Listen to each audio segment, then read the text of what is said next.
All right, I'm going to show you how to use ChatGPT to automate your prompting. And that's crazy because we're using prompting to automate every other industry. Why not? Why, if ChatGPT is good at all these other tasks, and why wouldn't it be good at prompt engineering as well? So this is a screenshot from a paper here, and they called it Automatic Prompt Engineer. They basically used, I think it was ChatGPT or GPT-3 back then, to basically infer what the instructions were if they give example responses, and then if they specific instructions, what would the instructions be? So it comes back with the log probabilities, so these are the different potential responses, and then it basically then ranks them. And I found that it was a human level in terms of prompt engineering. Then there have been a few other papers that have come out since then, including one that found a better prompt than Let's Think Step by Step.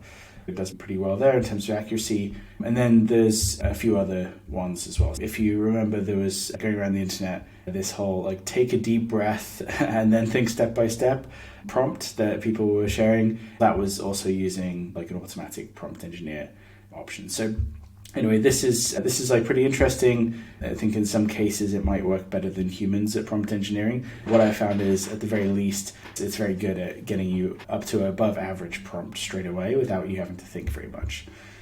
Let me show you, I have a couple of these, but I'll start with this one.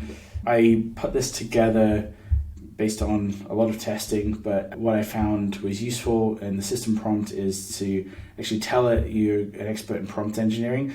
Previously, that wasn't very helpful, but now it knows what prompt engineering is with the latest updates. It's updated, I think, to April last year. So now it knows what prompt engineering is, and previously this didn't work, but now it does. And we just basically tell it you'll be given a prompt template, one or more test cases. Your job is to optimize the prompt template using prompt engineering best practices. But what I've done here is I've gone a little bit further and given it the best practices. Now I've told it what prompt engineering is, just to get it in the right part of latent space without making sure it's not thinking of some other prompt engineering. And then these are the actual best practices.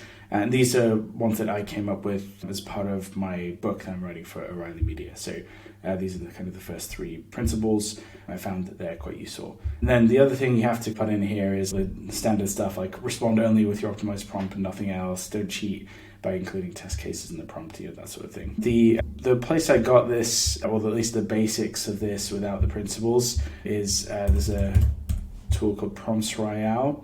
And I think that they reference another paper that kind of uses this, but I looked into their code, which is open source on GitHub, and saw what was working for them for system analysis. Feel free to take a look at that as well. They've got a bit of a different approach to this.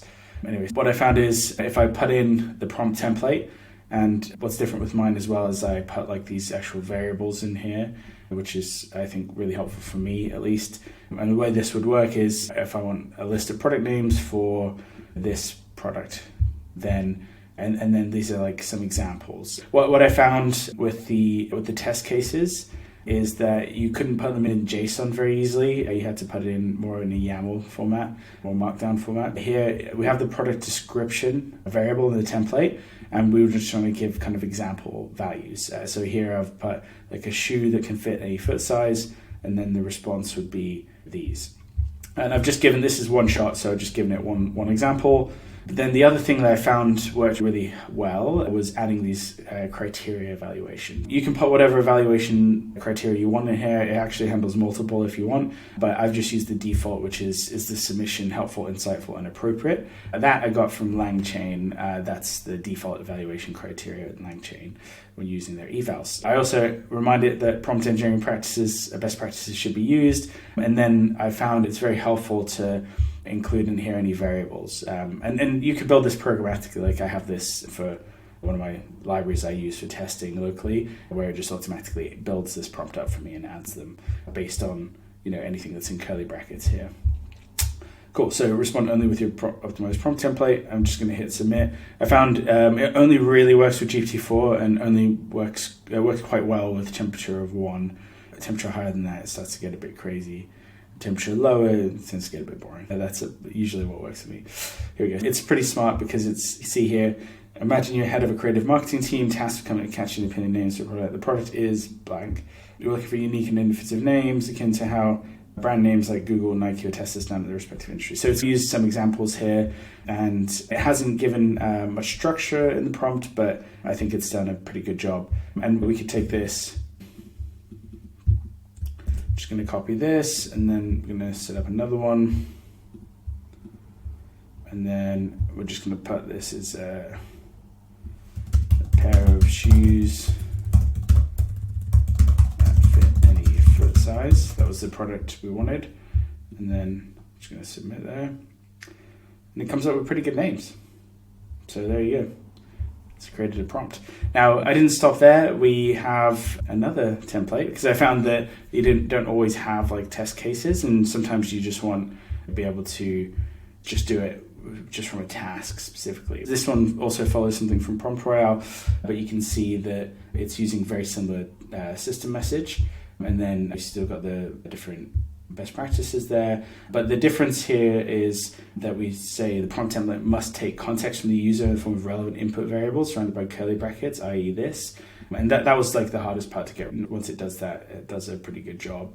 And the other thing I had to kind of mention is these placeholders should be labeled in the template as they will be replaced with values. Because one thing I found that it would do is here it said, please take the product category. That's done correctly, that's labeled it. But sometimes it would just say, please take the, and then product category, and then it wouldn't label it. So when we insert the product category in here, it wouldn't work, right? Because it would be referencing product category down here, but that text wouldn't be in here anymore, if that makes sense. And just to show you an example there. So I'm just going to get rid of this. And then, so if we put in product category, shoes, and then we're going to say target audience, say home.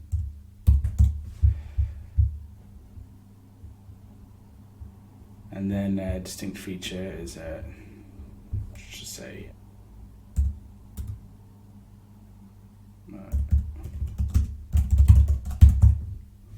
extra comfortable, and then it knows because it can see that like the target audience is up here, so then it can infer from these examples, if that makes sense. That was quite easy. And then here we've got some more stuff. We have to repeat the product category here in this template.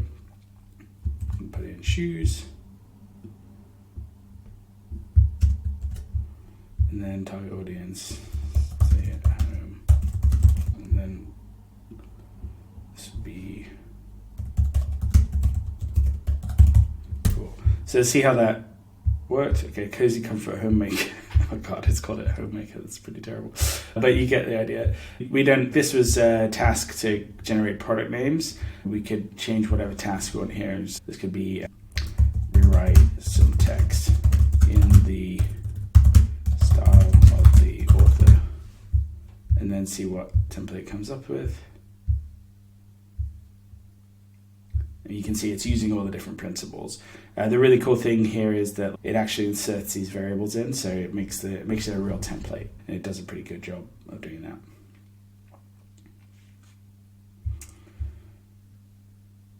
Cool. Yeah, hopefully that all makes sense. There's a lot of prompt engineering principles baked into this as well. And you can see that it does a good job because we've given it a lot of hand-holding here. And I think I used to try and do this back before the update. And because it didn't really know what prompt engineering was, it wasn't particularly good at it. But now it does, because it's in the training data. So this opens up, I think a lot of prompt engineers haven't really tried this again recently, and this opens up quite a lot of stuff you can do. You can go even further, like you can get it to generate cases, like these things that go in here. You can get it to generate good examples. You could also get it to rate the responses as well. So that's something I've been working on for my Thumb library, which should be out soon. All right, hopefully that was useful.